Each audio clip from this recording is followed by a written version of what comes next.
Welcome back. We will again discuss on the case control study designs, which is one of the form of analytical design under observational study designs.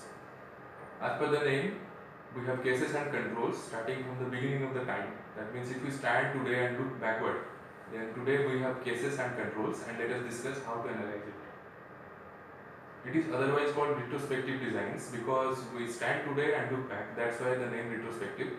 Now it aims at determining the risk factors for the disease and outcome. As the disease is already there, so we will look for the causative factors, those are the collective risk factors.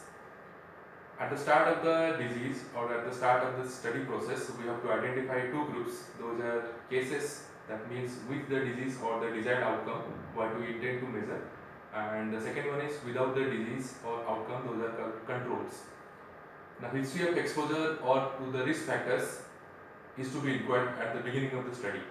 At the end, analyze the exposure to a risk factor in both control group and case groups. Now this is the frame which ideally describes the case control designs. The starting point at the very right corner, right top corner, there we will start our disease, or there we will start our this process where we have to look back in time and we have to look for or to identify the different possible risk factors. There is population in the very beginning. We have to classify it into cases, that means with disease, and controls without disease. Then we have to measure the rate of exposure in both cases and control groups, that means exposed and non-exposed to the etiological factor.